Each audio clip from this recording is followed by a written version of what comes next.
Hello friends, welcome to Sangeetha சமையல். சங்கீதா சமையலில் என்ன பார்க்க போகிறோம் அப்படின்னா, ரொம்ப இன்ட்ரெஸ்டிங்கான அடிக்கிற வெயிலில் நல்ல வெயில் கொளுத்துது ஃப்ரெண்ட்ஸ். அந்த வெயிலில் நம்ம ஒரு சூப்பரான ₹1 கூட செலவே இல்லாமல் ஒரு ஹெல்த்தி ட்ரிங்க்கு, ஒரு சூப்பரான ரெசிபி, சூப்பரான ஒரு ஸ்நாக்ஸு, ஹோம் ஹேர் டையே நம்ம நேச்சுரலாக நம்ம ஹேருக்கு எப்படி நம்ம ஹேர் டை ப்ரிப்பேர் பண்ணுறது, ஒரு க்ளீனிங் டிப்ஸு, இந்த மாதிரி எல்லாமே நம்ம கலந்து பார்க்க போகிறோம். வீடியோ ரொம்ப இன்ட்ரெஸ்டிங்காக இருக்கும்.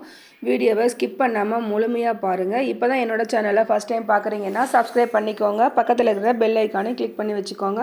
அப்போ தான் நான் போகிற வீடியோஸ் உங்களுக்கு நோட்டிஃபிகேஷனில் வரும். நீங்களும் மிஸ் பண்ணாமல் பார்க்க முடியும். நிறைய பேர் சப்ஸ்கிரைப் பண்ணாமல் தான் பார்த்துட்ருக்கீங்க. சப்ஸ்கிரைப் பண்ணிவிட்டு பாருங்கள். அப்போ தான் நானும் அடுத்து வீடியோ போடுறதுக்கு எனக்கும் ஒரு மோட்டிவேஷனலாக இருக்கும்.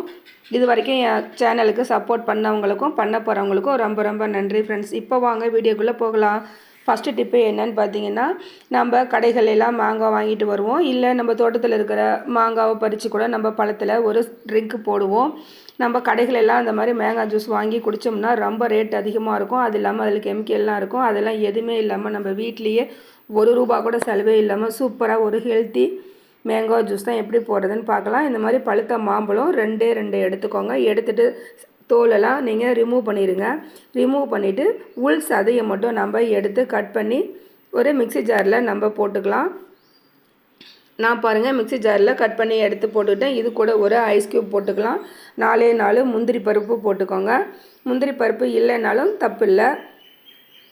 டேஸ்ட்டுக்கு ஒரு 2 ஸ்பூன் சுகர் ஆட் பண்ணி அரைச்சி எடுத்திங்கன்னா சூப்பரான டேஸ்டியான எம்மியான ஒரு மேங்கோ ஜூஸ் ரொம்ப ஆரோக்கியமான முறையில் நம்ம ரெடி பண்ணிட்டோம். செம்ம டேஸ்ட்டாக இருந்தது ஃப்ரெண்ட்ஸ். நீங்களும் ட்ரை பண்ணி பாருங்கள். இதுக்காக நம்ம கடைகளில் போய் அதிக விலை கொடுத்து நம்ம வாங்கணுன்னு அவசியம் இல்லை. வீட்டுக்கு கெஸ்ட்டு வந்தால் கூட இந்த மாதிரி நம்ம வாங்கின ஜூஸ் பாட்டிலில் எம்டி பாட்டில் வச்சுருப்போம். அது இருந்துச்சுன்னா அதில் நீங்கள் ஊற்றி ஃப்ரீசரில் போட்டு நீங்கள் எடுத்து கொடுக்கும்போது அவங்களே ஷாக் ஆகிடுவாங்க. நீங்கள் கடைகளில் வாங்கிட்டு வந்தீங்களா அப்படின்னு தான் கேட்பாங்க. அந்த மாதிரி அவ்வளோ ஒரு டேஸ்டியாக இருக்கும். நம்ம ஹெல்த்தியாக நம்ம கெஸ்ட்டுக்கும் கொடுக்கலாம், நம்மளும் சாப்பிட்லாம், நம்ம வீட்டில் இருக்க குட்டீஸ்க்கும் நம்ம கொடுக்கலாம். நெக்ஸ்ட்டு ஒரு க்ளீனிங் டிப்ஸ் என்னன்னு பார்க்கலாம்.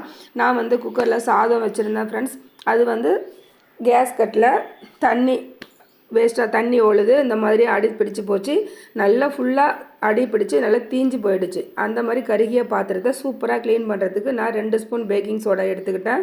1/2 லெமன் கட் பண்ணி போட்டுக்கிட்டேன். 2 டம்ளர் தண்ணி ஆட் பண்ணிட்டேன். வினிகர் 1/4 கப் ஊற்றி நல்லா கொதிக்க விடுங்க.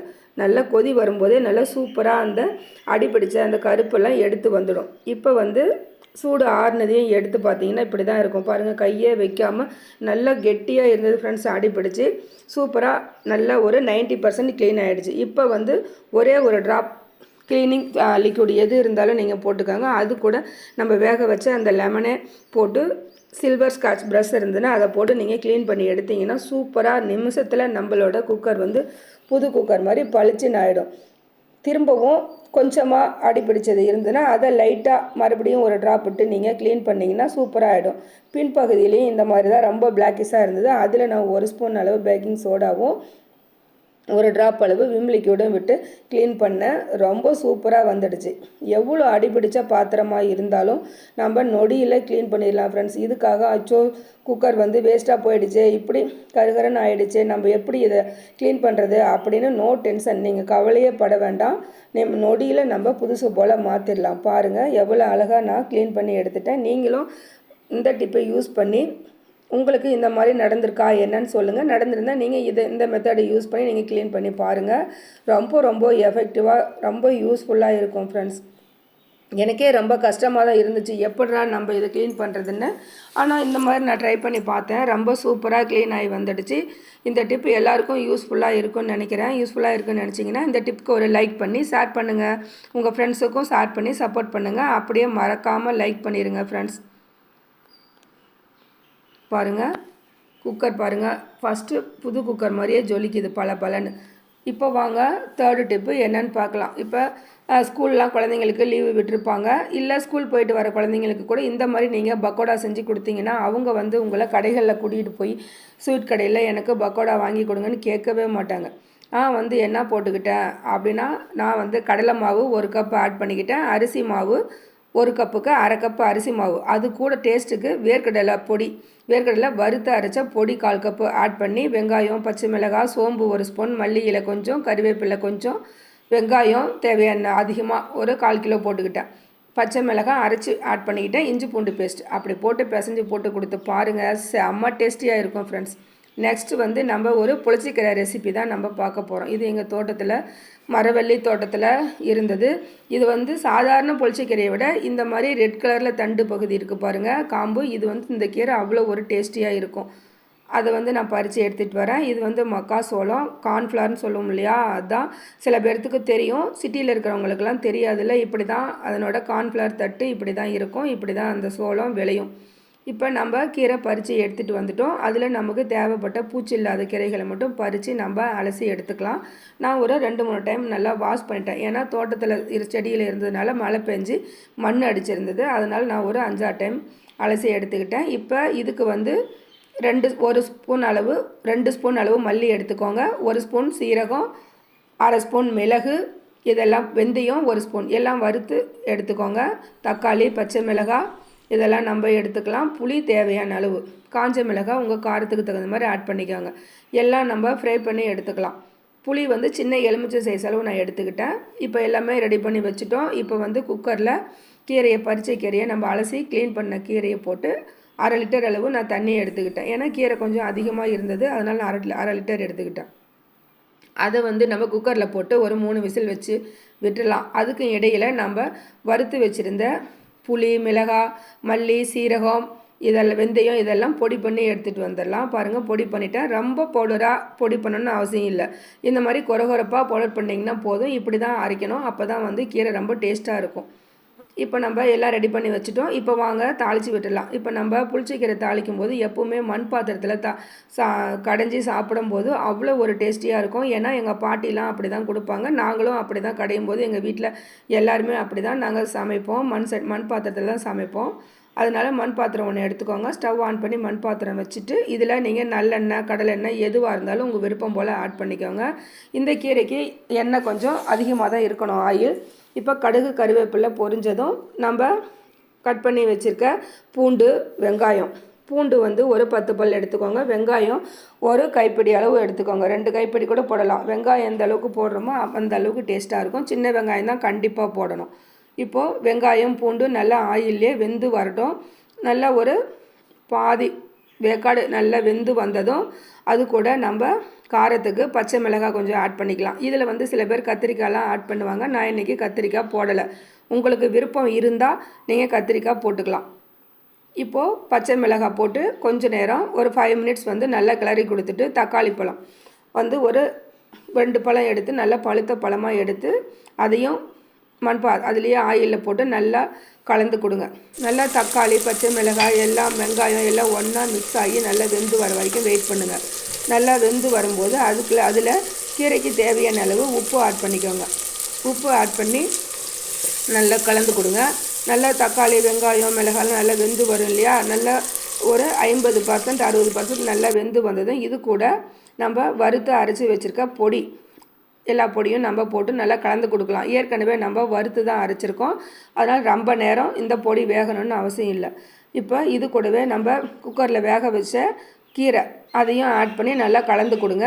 மீடியம் ஃப்ளேமில் தான் வச்சுக்கணும், ஹை ஃப்ளேமில் வச்சிங்கன்னா அடிப்பிடிக்கும். நல்லா கலந்து கொடுத்துட்டு ஒரு மத்தை வச்சு கடைஞ்சி எடுத்துருங்க. தண்ணியை ஒரு சொட்டு கூட விடக்கூடாது ஃப்ரெண்ட்ஸ். பாருங்கள், சூப்பரான புளிச்சக்கீரை மசியல் ரெடி. இது இருந்தால் போதும். சும்மா குழந்தைங்க, சாப்பிடாத குழந்தைங்க கூட 2 பிளேட் சாதம் சாப்பிடுவாங்க ஃப்ரெண்ட்ஸ். புளிச்சக்கீரைனா யாருக்கு தான் பிடிக்காது, எல்லாருக்குமே ரொம்ப ரொம்ப பிடிக்கும். எங்களுக்கும் எங்கள் ஃபேமிலி ஆல் ஃபேவரட் புளிச்சக்கீரை, எல்லாத்துக்குமே ரொம்ப பிடிக்கும். எங்கள் பசங்களுக்கும் ரொம்ப பிடிக்கும். இதில் கொஞ்சமாக 1 ஸ்பூன் நெய்யோ அல்லது கடலெண்ணெய்யோ நீங்கள் ஊற்றி ஒயிட் ரைஸில் போட்டு நீங்கள் பிசைஞ்சு கொடுத்தீங்கன்னா சும்மா சாதம் அமேசிங்காக இருக்கும் ஃப்ரெண்ட்ஸ். நான் லாஸ்ட்டில் ஃபைனலாக அந்த கிளிப்பை ஆட் பண்ணுறேன், பாருங்கள்.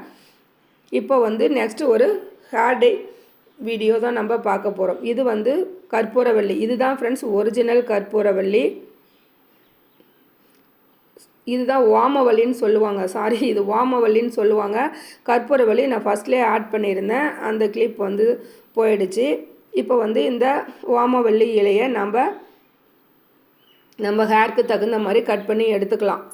எனக்கு வந்து ஒரு 10 இலை தேவைப்பட்டுச்சு. அதனால் நான் இந்த மாதிரி கட் பண்ணி எடுத்துக்கிட்டேன். இந்த மாதிரி ஃப்ரெஷ் கற்பூரவள்ளி இலைகளை பறித்து நம்ம ஹேர் டை ரெடி பண்ணும்போது சும்மா ரொம்ப எஃபெக்டிவாக இருக்கும் ஃப்ரெண்ட்ஸ். இப்போது இந்த இலைகள் பின்னாடி பூச்சிலாம் ஏதாவது இருக்கா, மண்ணெலாம் டஸ்ட்லாம் இருக்கான்னு பார்த்து எடுத்துக்கோங்க. நல்லா அலசிட்டு நல்லா க்ளீன் பண்ணி எடுத்துக்கோங்க. இந்த வாமவல்லியில் பஜ்ஜியும் செஞ்சு சாப்பிட்றாங்க, ரசம் வைக்கிறாங்க, சட்னி அரைக்கிறாங்க. நிறைய ரெசிப்பியில் இந்த வாமவல்லி இலைகளை பயன்படுத்துகிறாங்க. ஏன் நமக்கு சளி மூக்கடைப்பு இருந்தால் கூட இந்த வாமவல்லி இலையை சுடு தண்ணியில் போட்டு நம்ம ஆவி பிடிச்சாலும் சரியாயிடும். இதை பச்சையாகவே ஒரு 3-4 இலைகளை சின்ன சின்ன இலைகளை நம்ம சாப்பிட்டாலே அந்த தொண்டைக்கட்டு சளி பிரச்சனை சரியாகும் ஃப்ரெண்ட்ஸ். இப்போது நமக்கு தேவையான இலைகளை மட்டும் நம்ம இந்த மாதிரி ஒரு இரும்பு கடாயில் நம்ம பிச்சு போட்டுக்கலாம். இப்போ எதுக்கு நம்ம தண்டை வேஸ்ட்டு நம்ம தூக்கி போட்டுடலாம். இப்போ இந்த ஓமவெள்ளை இலைகளை நம்ம கையை வச்சு நல்லா ஒரு பிசைஞ்சு கொடுங்க. பாருங்கள், பிசைஞ்சு கொடுத்து நீங்கள் பிழிஞ்சிங்கனாலே இதிலேருந்து ஒரு சாறு வரும் பாருங்கள். ஜூஸியாக எப்படி வருது பார்த்தீங்களா? இதுவே நல்ல கலராக வரும். இந்த மாதிரி நல்லா நீங்கள் பிசைஞ்சு கொடுத்துட்டு அழுத்தம் கொடுத்து பிசைஞ்சு கொடுத்துட்டு இதில் 1 டம்ளர் அளவு தண்ணி ஆட் பண்ணிக்கோங்க. இதை அப்படியே ரெஸ்ட்டில் விட்டுருங்க. இப்போது 1 ஸ்பூன் வெந்தயமும் 1 ஸ்பூன் கருஞ்சீரகமோ சம பங்கு எடுத்து மிக்சியில் இந்த மாதிரி கொரப்பாக அரைச்சி வச்சுக்கோங்க. இப்போ இந்த அரைச்ச பவுடரும் இந்த தண்ணியில் ஆட் பண்ணிக்கலாம். இப்போ வந்து இதை ஸ்டவ் ஆன் பண்ணி ஸ்டவ்வில் வச்சு நல்லா வந்து பாயில் பண்ணிக்கோங்க. நல்லா கொதிக்க விடுங்க. அது கொதி வர வர வர இதனோட தண்ணியினோட நிறமே வந்து நல்லா கருப்பாக மாறுறது நமக்கு கண்கூடாக தெரியும் ஃப்ரெண்ட்ஸ்.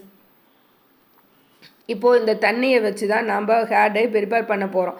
நம்ம இன்றைக்கி இதில் டீ தூள், காஃபி தூள் எதுவுமே நம்ம ஆட் பண்ண போகிறதில்ல. இந்த இலை, இந்த கருஞ்சீரகம் இதை வச்சு தான் நம்ம ரெடி பண்ண போகிறோம். பாருங்கள், தண்ணி வந்து நல்லா வற்றி வந்துடுச்சு. இப்போ ஸ்டவ் ஆஃப் பண்ணிவிட்டு இந்த நம்ம போட்டிருக்க பொருளெல்லாம் நல்லா வெந்து கருகருன்னு மாறி இருக்கும். இந்த டைமில் ஸ்டவ் ஆஃப் பண்ணிட்டு இதை ஒரு பவுல், கண்ணாடி பவுல் தான் வைக்கணும். சில்வரோ அலுமினியமோ பாத்திரம் நம்ம யூஸ் பண்ணக்கூடாது. இப்போ நம்ம ஸ்டவ் ஆஃப் பண்ணிடலாம். ஆஃப் பண்ணிட்டு ஒரு கண்ணாடி பவுல் எடுத்துக்கலாம். கண்ணாடி பவுல் நம்ம எடுத்துக்கிட்டோம். இதில் வந்து ஒரு ஜன்னி வச்சு ஃபில்டர் வச்சு நம்ம இதை வடிகட்டி எடுத்துக்கலாம். நான் பாருங்கள், இந்த மாதிரி ஒரு ஃபில்டர் வச்சு நல்லா அழுத்தம் கொடுத்து நல்லா இந்த தண்ணியை நம்ம ஃபில்டர் பண்ணி எடுத்துக்கலாம். இந்த தண்ணியில் நம்ம என்னென்ன கலக்க போகிறோம் அப்படின்னு பார்க்கலாம் வாங்க. எல்லா பொருளையும் எடுத்தது பின்னாடி எனக்கு இவ்வளோ ஜூஸ் கிடச்சிது. இப்போ இதை வச்சு தான் நம்ம ஹேர் டை ப்ரிப்பேர் பண்ண போகிறோம். வாங்க பார்க்கலாம்.